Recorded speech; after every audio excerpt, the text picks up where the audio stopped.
A ver, señores, vamos... Y los cuellos naranjas también. Vamos, la calma, por favor, y no caigamos en las provocaciones. Hemos terminado la primera rueda, sin embargo, la congresista Milagros Salazar no había hecho uso de la palabra aún, nos ha pedido... Sí, lo que pasa es que vamos a priorizar primero a los congresistas que aún no hacen el uso de la palabra ni siquiera una vez, y luego ya con una segunda ronda a los demás congresistas. Congresista Salazar tiene la palabra. Gracias, presidente. Presidente, aquí empezamos bien el debate y estamos terminando en adjetivar y descalificar a las personas. Lo que tenemos que analizar, presidente y colegas, y a la ciudadanía que nos está escuchando, viendo, es el contenido. Y vamos al fondo. Tenemos que ir al fondo, no a la forma, presidente. En relación, presidente, en relación a la imputación de... ¿Sí? Ok. La imputación del delito de asociación ilícita, presidente, la ley 377 establece, entre otros aspectos, la definición y los criterios para determinar la organización criminal.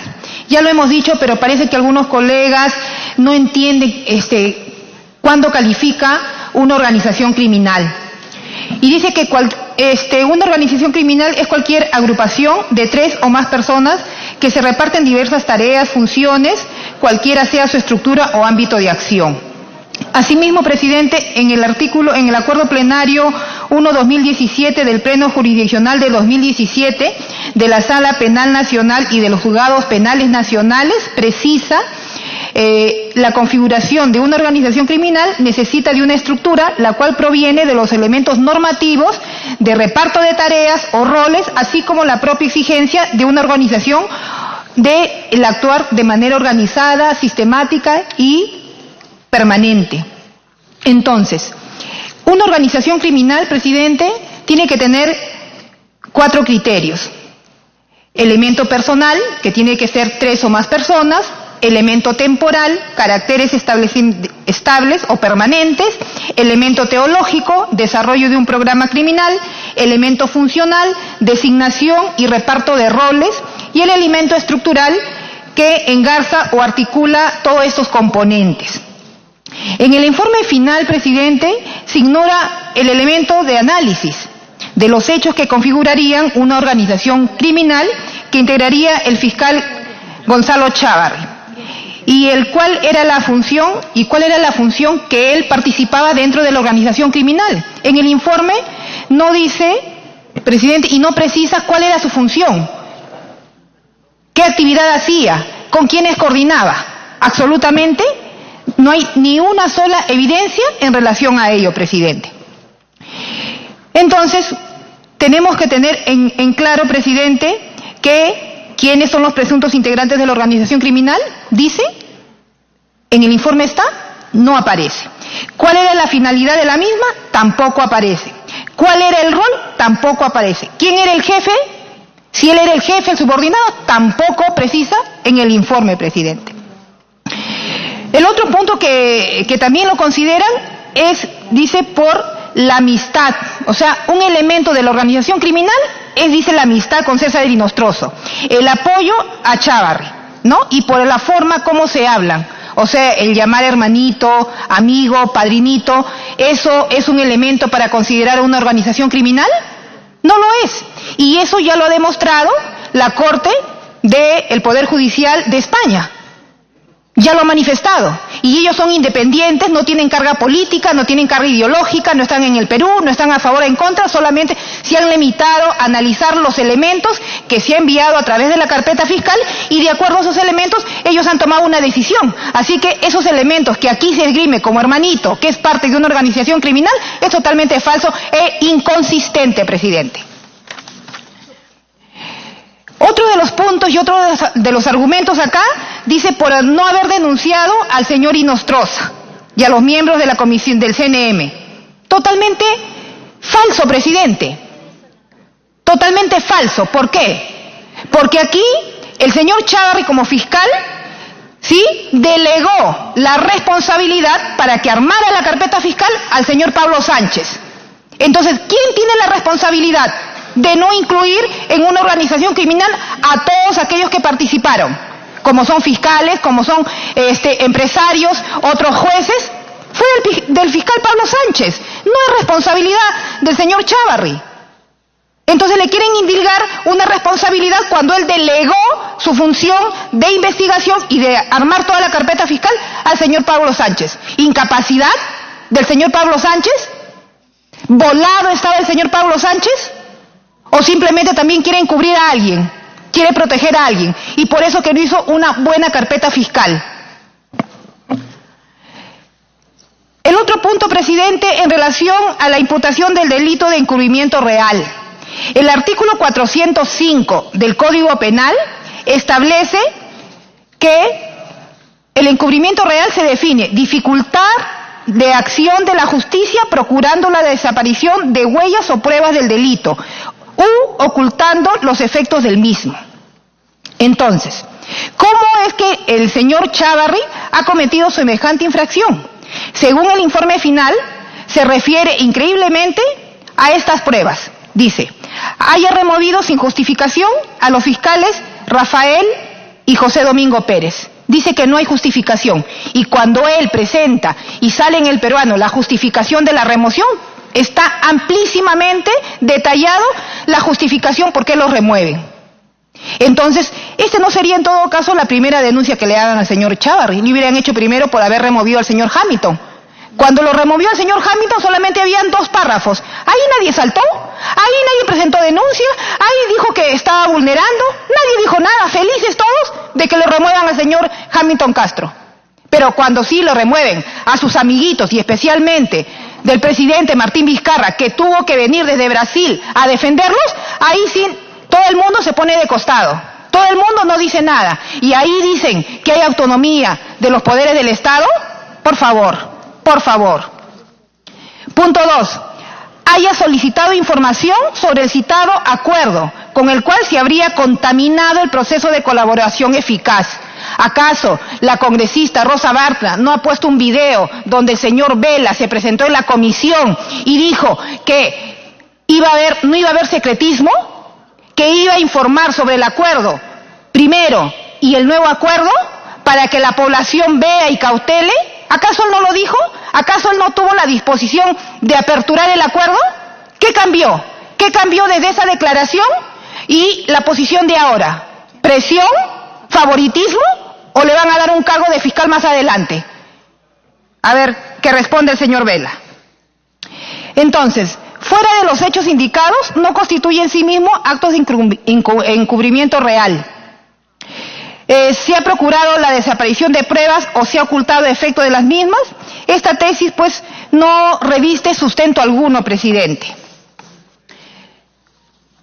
En relación a la infracción constitucionales que se le imputa, 39, 41 y 43 de la Constitución.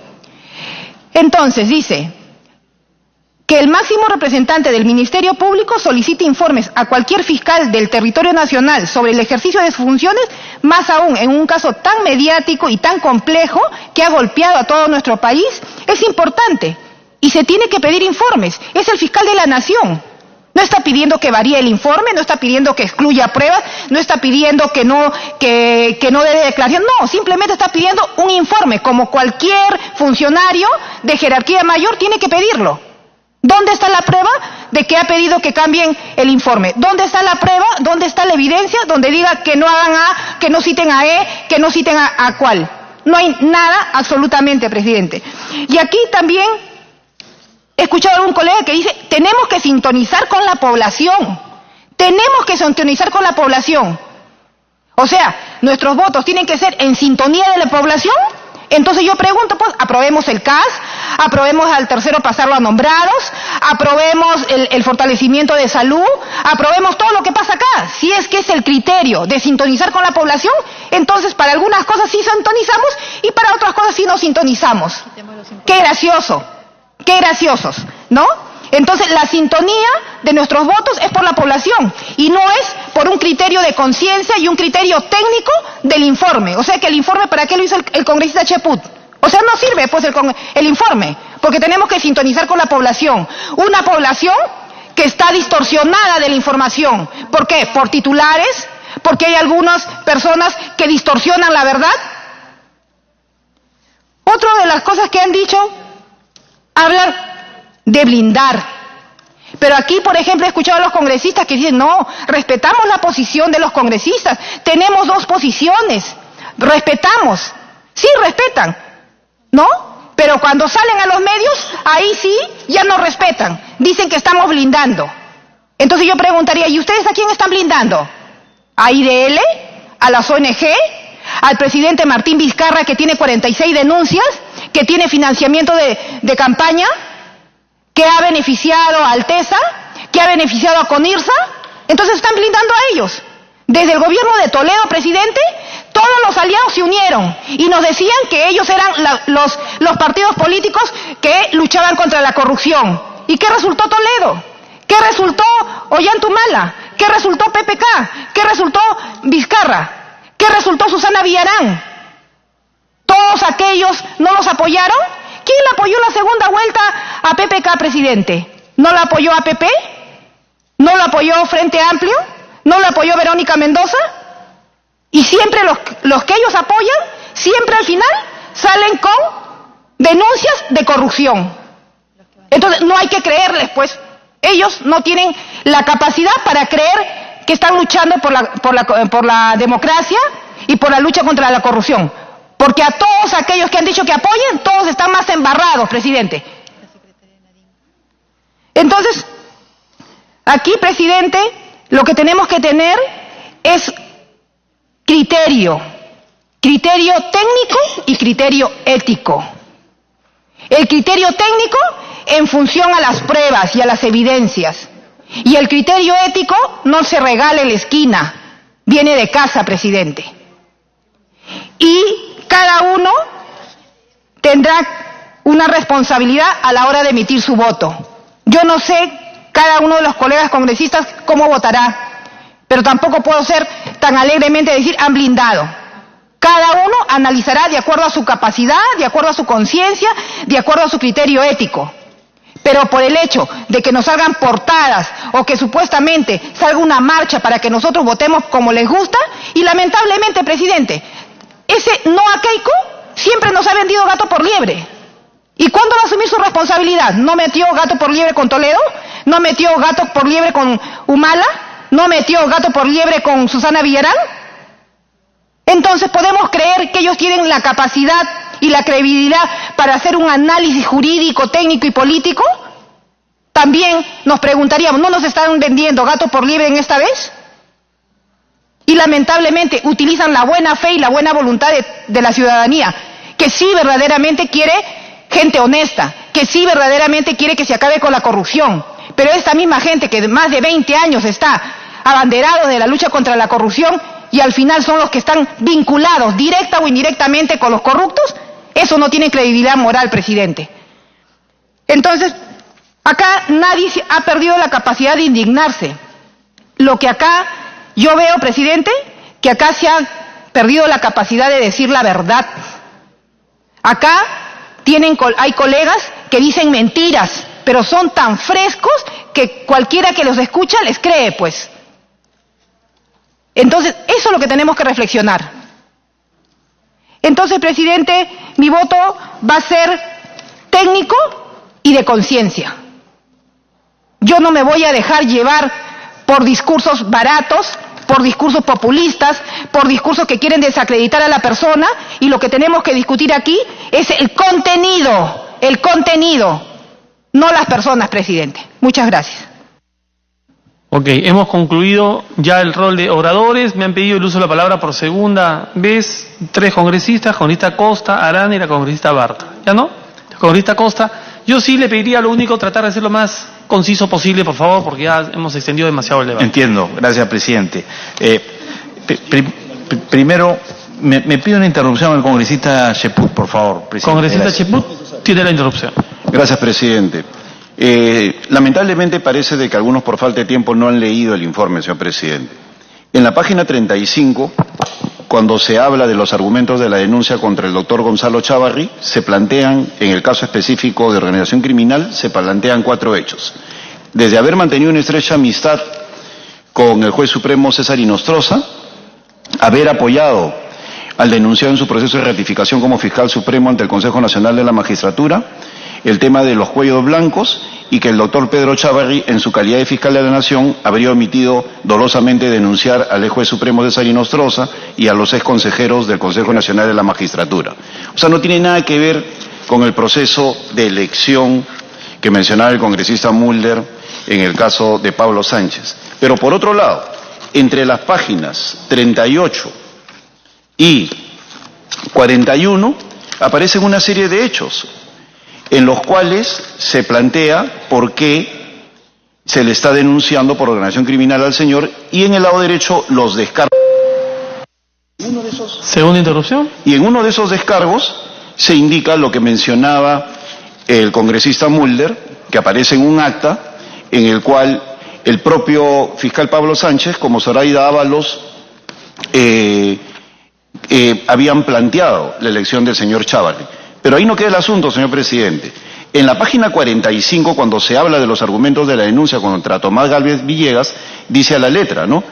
Además sostienen que en su calidad de miembro de la referida organización criminal, el fiscal supremo denunciado, Tomás Gálvez, habría intervenido en la no reelección del doctor Pablo Sánchez como fiscal de la Nación y como tal había logrado el posicionamiento del doctor Pedro Chávarri en dicho cargo. Y se pone a continuación los argumentos del denunciado. En cuanto a su intervención en la elección del entonces fiscal supremo Pedro Chávarri Vallejo como fiscal de la Nación, alega que la doctora Zoraida Ábalos y el doctor Pablo Sánchez fueron quienes lo propusieron para que ocupe tal cargo por aclamación, y que además el doctor Pablo Sánchez manifestó públicamente su intención de no reelegirse, por lo que la imputación referida carece de todo fundamento. Es decir, todo lo que está acá ya está en el informe. Pero además, lo siguiente, para que se vea Para que culmine, por favor. la calidad técnica del equipo que ha hecho este informe junto con los congresistas. En el párrafo final, y la objetividad y los criterios de conciencia. En suma, atendiendo a que no existen medios probatorios suficientes que den cuenta de la pertenencia del fiscal a la organización criminal Los Cuellos Blancos, se concluye que no cabe acusarlo por la comisión del delito de organización criminal tipificado en el artículo 317 del Código Penal, porque hay un solo elemento y no un conjunto de elementos, como es en el caso del doctor Chávarri. Entonces, está clarísimo de que lamentablemente muchos parlamentarios... Congresista Costa. Por alusión, congresista Mulder, un momento, congresista Costa. Presidente, los sustentos con los que el informe pretende sostener finalmente un pedido en el que se le impute delito de organización criminal, encubrimiento real, previstos en los artículos 317 y 405 del Código Penal, que está acá para votarlo, están contenidos en varias páginas. Y lo que yo he leído, presidente, no solamente se dice en lo que leí en su momento, sino se vuelve a repetir más adelante, en el sentido de que existe un concierto de voluntades, aquí está, en el que se determina que un concierto de actos llevados a cabo por el juez César Inostroza y otros presuntos miembros de la organización criminal Los Cuellos Blancos, dirigidos a promover y favorecer la ratificación como fiscal supremo y luego la asunción del denunciado como fiscal de la Nación. Entonces, 2 veces repite ese argumento y no lo desestima. Y lo que lo está desestimando es lo que acabo de leer, que es el acta. O sea, por lo menos en esa parte no hay elementos de... Para que concluya. Termino, porque es un debate. Termino.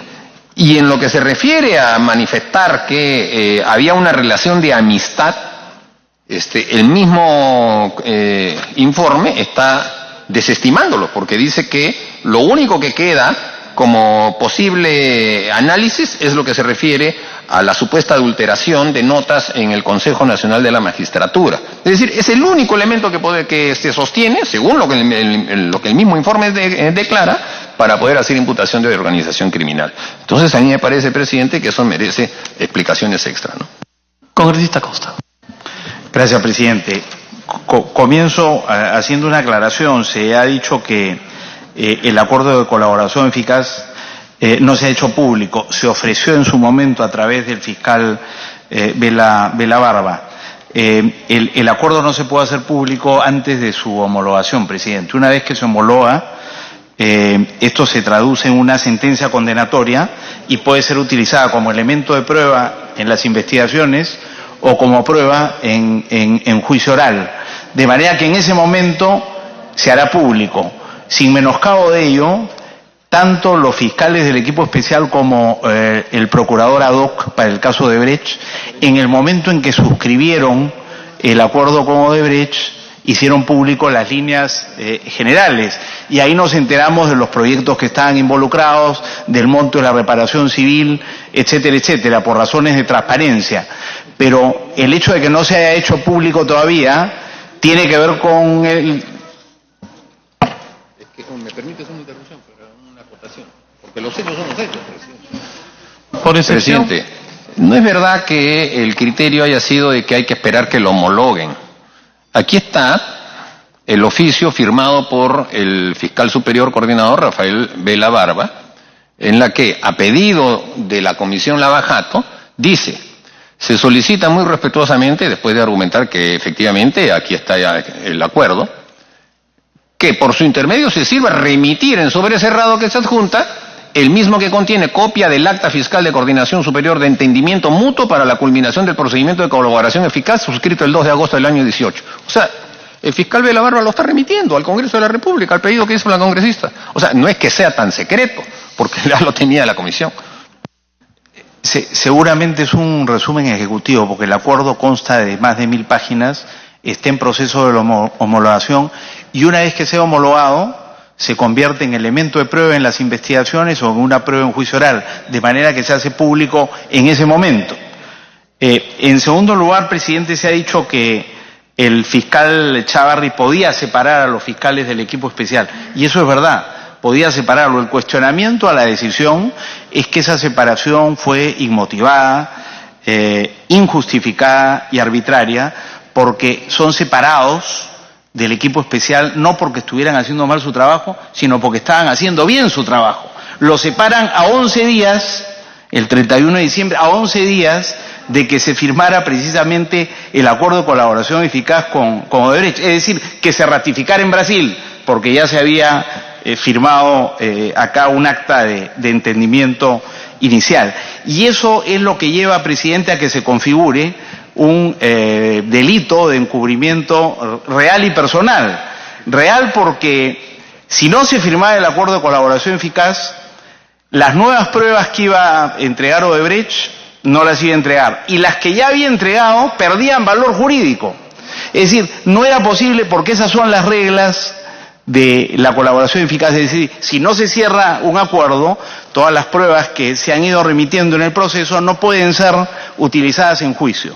Entonces, eso configura encubrimiento real porque hubieran sustraído a estas pruebas de todos los procesos de investigación. Y eso hubiera tenido como consecuencia beneficiar a todos los investigados que no hubieran podido ser llevados ante la justicia, presidente. Entonces, quería también hacer ese comentario. En tercer lugar, sobre los comentarios hechos por mi colega García Belaunde. Estoy de acuerdo en la importancia que él le asigna al papel de Gálvez en esta supuesta organización criminal. Concuerdo con él, pero no estoy de acuerdo en lo que dice sobre el acuerdo de colaboración eficaz, que él coincide con el señor Chávarri, que es un acuerdo entreguista, y pone como modelo alternativo a Colombia, porque su presidente habría dicho ayer en Palacio de Gobierno que Colombia muy dignamente no acepta que Odebrecht siga trabajando en el país, y que ese es el modelo que deberíamos seguir. En Colombia no ha avanzado un ápice en conocer la verdad y no van a tener justicia, no van a saber con quién operó Odebrecht en el país. Solo hay 3 muertos y no conocerán nunca la verdad y la justicia. Nosotros, para avanzar hacia conocer la verdad y hacer, por lo menos en parte, justicia, hemos decidido entrar por la vía de los acuerdos de colaboración eficaz, que es lo que se hace en todos los países en la lucha contra el crimen organizado. Entonces, no creo que sea el modelo ideal, y ahí discrepo con él. Cuarto lugar, presidente, muy rápidamente, en relación con la ratificación irregular del señor Chávarri y la adulteración de notas. Hay una declaración de la directora de Evaluación Integral del ex CNM, que es la doctora Norma Luz Gutiérrez Vega, que dice: yo como directora del ex-CNM advertí modificación de notas del rubro calidad de decisiones del aspecto de idoneidad del magistrado Chávarri, siendo que dicha modificación se produjo el 28 de junio del 2018, advirtiendo que las calificaciones habían sufrido variaciones. En el caso del magistrado Pedro Chávarri, fiscal supremo, había variado de 69.22 a 79.72, habiéndose aumentado a favor del 10.50. Y en su declaración, que incorpora extensamente el procurador anticorrupción Amado Denco en su denuncia del señor Chávarri y los miembros del CNM, sostiene que esto se identifica a mediodía y que recién a las 6:30 de la tarde se concluyó con la rectificación de todos los errores, que no era una falla técnica, como ya he advertido anteriormente, y que no solo implicaba una modificación del puntaje, sino que se había advertido variación en 10 de las 16 decisiones de la evaluación, y que se había modificado el texto de las calificaciones de 2 decisiones de evaluadores externos. O sea que estábamos no ante una falla técnica, sino ante una clara adulteración. Esto está en la denuncia del procurador anticorrupción y nadie ha objetado ni cuestionado esta declaración de la responsable. En quinto y último lugar, presidente, una reflexión sobre lo que nos proponen acá algunos colegas. Nos dicen: mira, la investigación no está completa, entonces completémosla. Pero ocurre que no es posible completar la investigación, uno, porque no nos corresponde a nosotros investigar. Si fuera un colega congresista o un político, a lo mejor el Congreso, como ha ocurrido en el pasado, inicia una investigación y el Congreso se carga de completarla. Pero estamos hablando de organizaciones criminales, complejas. No está en condiciones el Congreso de hacer una investigación de esta naturaleza. A quien le corresponde investigar es precisamente a la Fiscalía de la Nación. Esta investigación, presidente, se encontraba en sus fases iniciales, cuando los integrantes de esta organización descubren que los están escuchando legalmente, que hay interceptaciones telefónicas, y ahí colapsa la investigación y se hace público lo que sabemos. O sea que es una investigación que tenía tan solo 7, 8 meses para una organización con este grado de complejidad.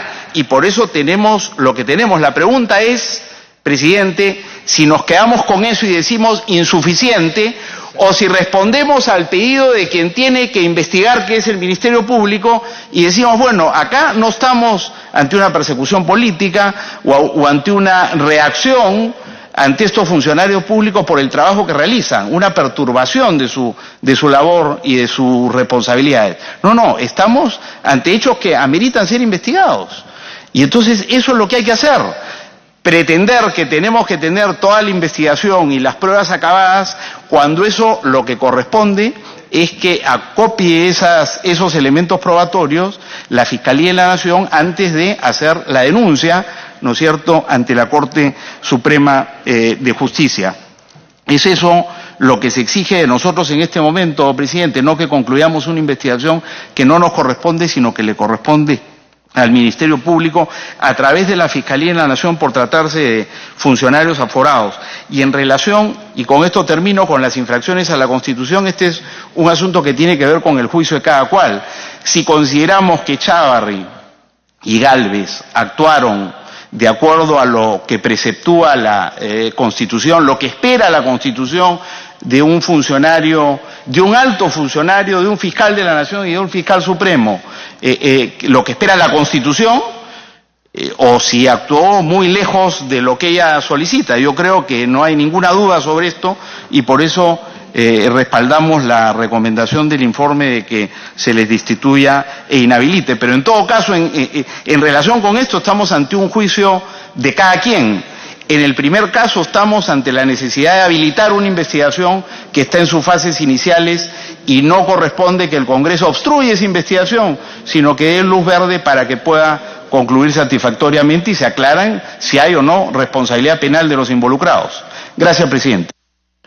Sí. Gracias, congresista. Por alusión. Por alusión, congresista García. Alusión, con el respeto y aprecio que le tengo al señor Gino Costa. En primer lugar, presidente, que el convenio de colaboración eficaz como debe ser estadista, lo he dicho yo todo el tiempo, no sé si el señor Vizcarra, el señor Chávarri haya dicho lo mismo, en todo caso está coincidiendo conmigo porque yo lo vengo diciendo hace mucho tiempo, y en todo caso lo discutiremos después con el señor Costa y con todos los vizcarristas que quieran. Vamos a hacer un gran debate sobre el convenio de eficaz. Pero cuando yo he hecho la referencia a lo que él dice, es por lo siguiente, presidente. Vamos a hacer dos pequeñas comparaciones y con esto acabo, presidente. Ancash, la carretera de Ancash, la carretera de Chacas en Ancash, que el fiscal Chirri ha acusado por 25 años a todos los que estuvieron metidos en el tema, funcionarios públicos y gente de Odebrecht, el fiscal Chirri, y los acusó por 25 años por delitos de corrupción. No hubo colaboración eficaz, no se aplicó el otro tema, y sin embargo logró obtener, después de haberlos acusado y haberlos embargado, logró obtener 65 millones de soles cash, contado que hace poco, hace una semana, 2 semanas, lo anunció el fiscal Charri con bombos y platillos. ¿Cuánto era la obra? 400 millones. Obtuvo 65 millones. Cash. Y en el caso de Brasil, que se van todos los fiscales, se van a firmar como debe ser Brasil, no han hecho nada, no han embargado, no han acusado, no, han llegado a un acuerdo. ¿Y cuánto han conseguido? 610 millones de soles pagaderos a 15 años con un interés de 1 o 2% anual. O sea, han obtenido el 1% de las ventas que han obtenido. En este caso, sin colaboración eficaz, el fiscal Chiri ha obtenido el 18% del monto de la obra. Entonces, ¿cuál es mejor? Bueno, pues el tiempo de vida, señor presidente. Gracias, señor Costa, por supuesto, por su paciencia. Tiene la palabra el congresista Arana.